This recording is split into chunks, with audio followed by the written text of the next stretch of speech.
Good morning. Good morning again. Sometimes timing is everything. It's very fortuitous because this particular gospel of the Old Testament lesson about the Ten Commandments, God delivering them so that we might know what those Ten Commandments are, coincides with exactly what we're teaching in confirmation class. And here I pause. Charlie Friedler, thank you for walking through the years with these kids in confirmation. Thank you for caring. Thank you. And when your dad went down a little bit, guess who got to do what you were doing? So I particularly want to thank you. But I'm with him. I learned one thing about how children can move from Bethlehem to Bedlam. It's called confirmation, yeah? But Debbie Hutton, who also helped along the way in teaching the kids and celebrating their life together, she's a tremendous force too. She said, rather than start with prayer, ask the kids to put their cell phone in the middle of the table. It worked. I watched kids melt down. What do I do without my phone? And they got quiet. It's a wonderful, wonderful thing. Herlof Jensen is a former pastor. He was in New Jersey Synod, and he found himself at the top of the list of people that were going to be bishop of that synod years ago. There were three of them, and they were each asked, what would it mean to you if you were the bishop? Herlof Jensen answered, it would mean to me I wouldn't have to teach confirmation classes anymore. Anyone. But let me tell you about my love for those kids. They've been wonderful. If any of you are teachers, you learn just as much from the kids as you try to impart knowledge to them. They are remarkable people. They're always digging deeper. They're trying to understand.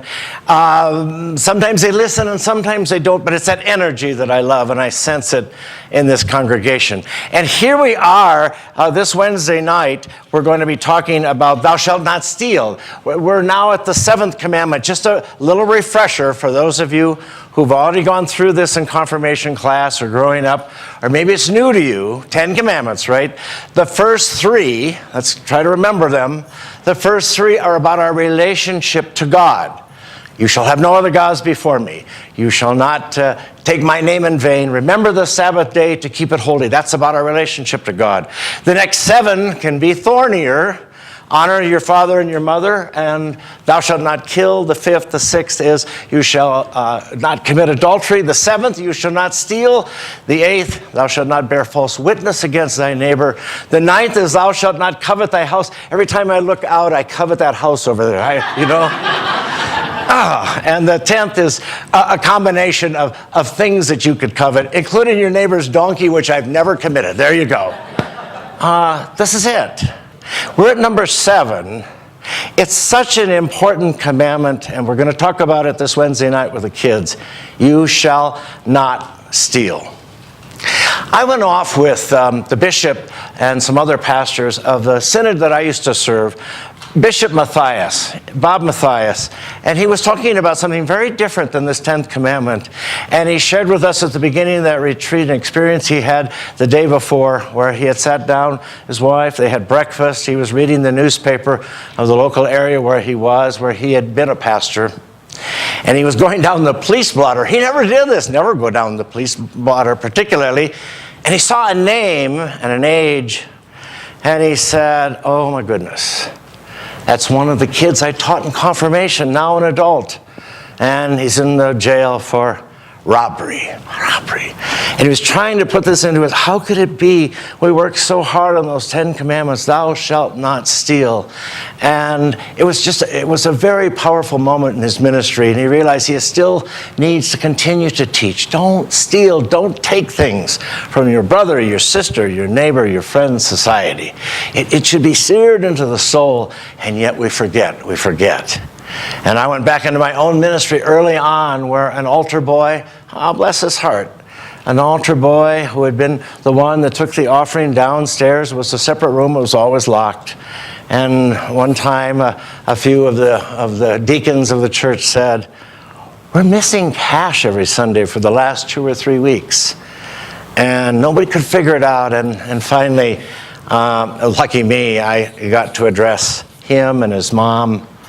It was very, very hard. And she said to her son, she said, don't you understand that when somebody steals, everybody gets hurt? And there's something about the ripples that are caused by stealing. It's out there. It hurts. And I think about Camina de Vida, our local congregation. We've supported that. You know this story perhaps, but if you don't, twice, I think on the same day during the Christmas season, think of all of this being taken away, plus the console bag, all of that being taken away. Suddenly, it's gone. Where is it? It's gone. It's in somebody else's hands, probably already being sold for something.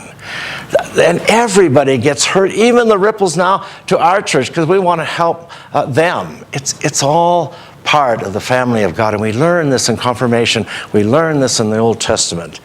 And lest I appear so virtuous, I have to say I have a distant relative, 5 years in federal prison for insider trading.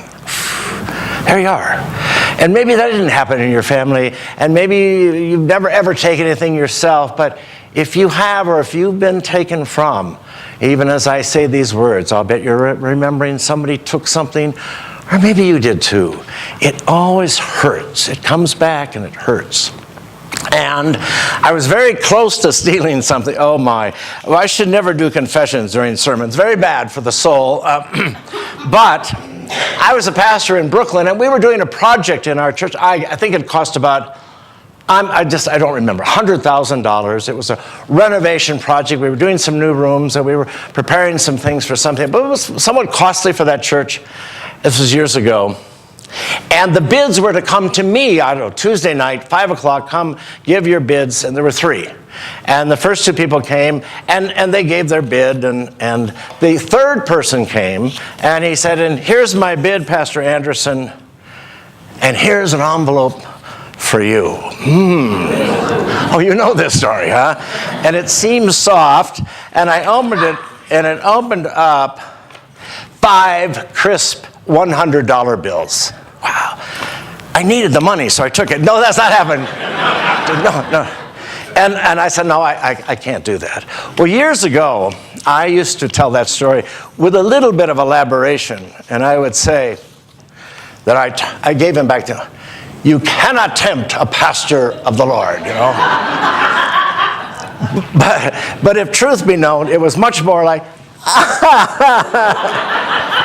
it was hard, and maybe you've been in those things, but that's the power of stealing, the power of taking something that isn't yours. And so, because it hurts everybody, and it certainly hurts ourselves.